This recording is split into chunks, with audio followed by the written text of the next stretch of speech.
केलं असं क्रोंची तळमळ करू लागले.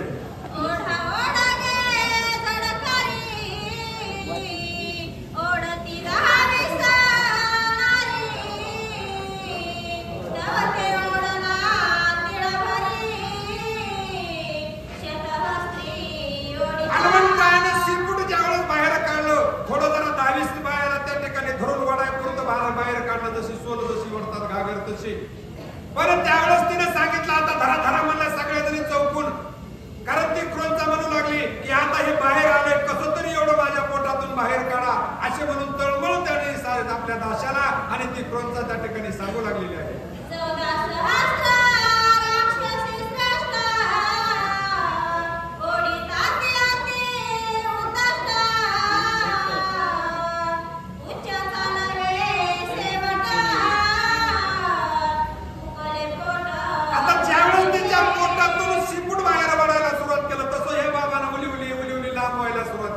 जसं जसं शिपूट बाहेर येईल हिच्या 14,000 नसतं तिच्या ठिकाणी तिच्या सगळ्या सांगातीने होत्या, तिच्या सैन्यात ते म्हणायचं ना पण 14,000 राक्षसी होत्या, त्या सगळ्याला तिने धरा लावले. आता धरा म्हणले पण त्या वळत्यात सगळ्या धरू धरू पण कुठल्या प्रकारचं शिपूट काय संपायला तयार नाही. शिपूट ते पोटामध्ये किती जरी वाढलं तरी तेवढं शिपूट. आता त्या विचार करू लागल्या हिनं गिळलं तर आता इतकं वाटलं शिपूट होतं म्हणजे आता सगळं इतकं लांब तरी कसं झालं, शिपूटच संपायला तयार नाही अशी अवस्था त्या ठिकाणी हनुमंताला आली की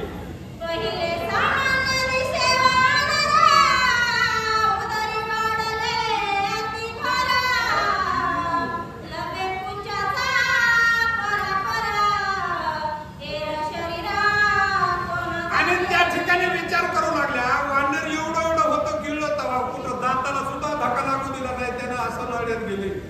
आणि आता मध्ये गेल्याच्या नंतरच कसं काय एवढं मोठं झालं, शिपूट किती बी जरी वाढलं तरी तेवढंच बाहेर येईल. आणि आता पोटामध्ये पोट तर फुगू लागले एवढं त्या ठिकाणी मोठं कसं काय झालं असं त्या ठिकाणी तिच्या जी दाशा होत्या त्या विचार करू लागल्या की वानर पोटात मोठं झालंच कसं.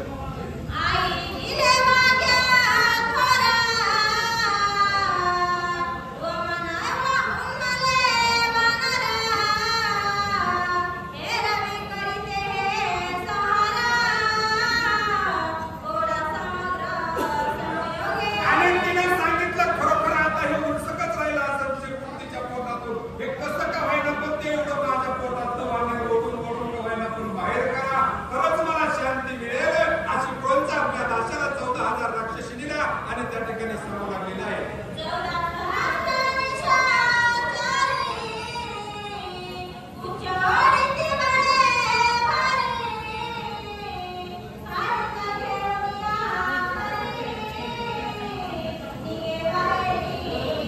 आता ज्यावेळी 14,000 राक्षसींनी हनुमंतरायाच्या शेपटाला ओढू लागल्या, ओढीत असताना ज्यावेळेस ते शेपटा सगळं हनुमंतराय बाहेर येऊ लागले. पण आले हनुमंत त्या ठिकाणी कसे हनुमंताला त्या क्रोंचेचं काळीज हातामध्ये धरलं होतं आणि त्या काळजाला धरून त्या राक्षसीने ओढीत होत्या. काळजात सगळं हनुमंतराया त्या ठिकाणी क्रोंचेच्या पोटातून बाहेर ओढून काढले.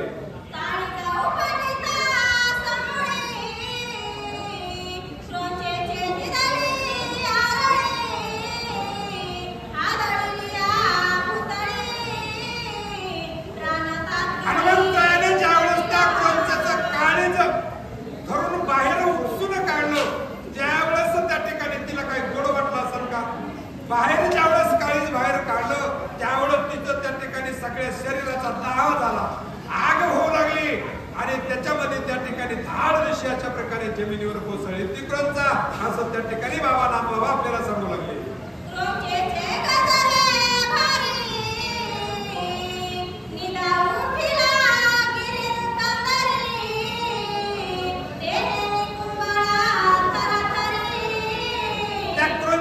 काळीज ज्यावेळेस बाहेर काढलं का नाही ते काळीज बाहेर काढल्यावर तिचा आवाज काय एवढा बारीक आहे का, मोठ्याने अशा प्रकारची आरुळी टाकली जसं तोप वाढल्यावर जसं ह्या डोंगरातलं त्या डोंगराचा खनखना आवाज जातो अशा प्रकारे त्या ठिकाणी सगळ्या त्या पडलंकेमध्ये मोठमोठ्याने सगळी आरुळी झाली की नेमकं क्रोंचा काय आलेली असेल काय वाजलं असेल असा त्या ठिकाणी विचार करू लागला.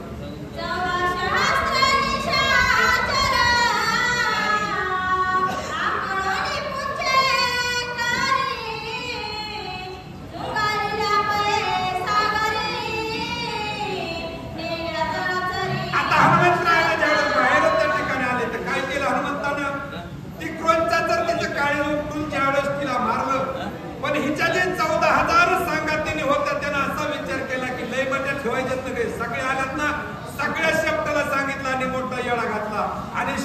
येळा घालून त्या सगळ्याच्या बारा बांधला आणि अशा प्रकारे समुद्रामध्ये माशाला खाण्याकरता तो भारा टाक